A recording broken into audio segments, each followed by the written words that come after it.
নমস্কার বন্ধুরা, রিপাস ডিমের সকলকে স্বাগতম। তোমরা সবাই কেমন আছো? আমি তোমাদের আশীর্বাদ ঠাকুরের কৃপায় ভালো আছি। তো আবার একটি ভিডিও নিয়ে তোমাদের মাঝে চলে আসলাম। সকালবেলায় ডিম নিয়েই শুরু করলাম ভিডিওটা।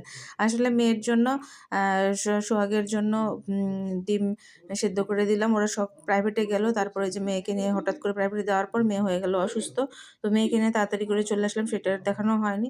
মেয়ে এসে শুয়ে রয়েছে। তারপরে যে ভাত উঠায় দিলাম।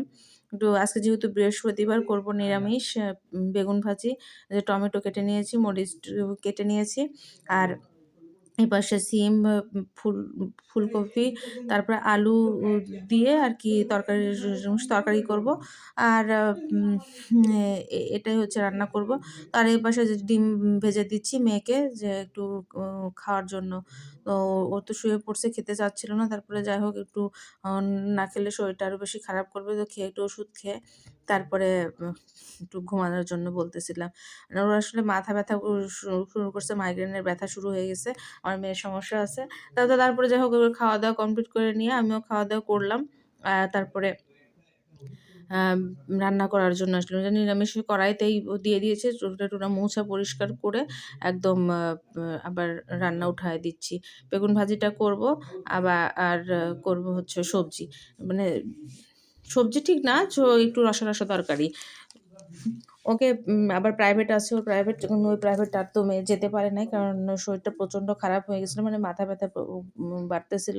ওখানে গিয়ে তো কোনো লাভ নাই যদি না বুঝতে পারে। প্রাইভেটে গিয়ে তো শুধু বসে থেকে তো আর সময় নষ্ট করে লাভ নাই। তো সেই কারণে ও শুয়েই ছিল। পরে ৫টার সময় যে প্রাইভেটটা ছিল সেই প্রাইভেটে আবার নিয়ে যাওয়া হলো। তো দেখো আমার এদিকে কিন্তু দেখতে তোমার সঙ্গে কথা বলতে কিন্তু আমার রান্নাটাও প্রায় শেষের দিকে, এই যে ফুটতেছে।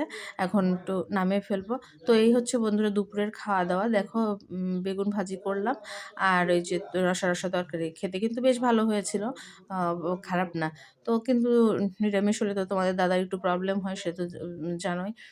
ওর সমস্যা। আর দেখো বিছানাপত্রের কি অবস্থা। এগুলো কাপড়-চোপড় ধুয়েছিলাম, এগুলো সব উঠায় নিয়ে আসলাম। আরও কিছু আছে শুকনা, এগুলো শুকানোর জন্য একটু ভেজা, ভেজা আছে। তো যাই হোক, এগুলো সব ভাঁজ করব। এরই মাঝে কিন্তু চলে আসলো তোমাদের দাদা।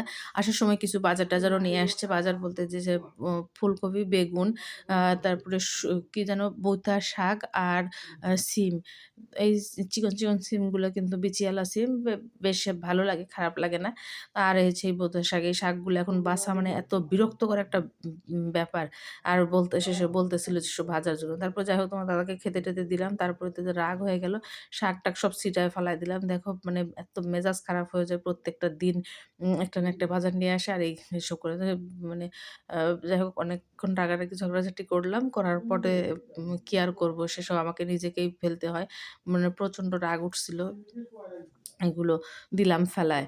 আর বারবার নিয়ে আসবে, আর বারবার নিয়ে এসে তোমাকেই বলতে থাকবে যে এগুলো করার জন্য। তো যাই হোক, ম আ আমি তারপরে সন্ধ্যাবেলা বাড়িতে চলে আসবো। কিন্তু বাড়িতে চলে আসবো।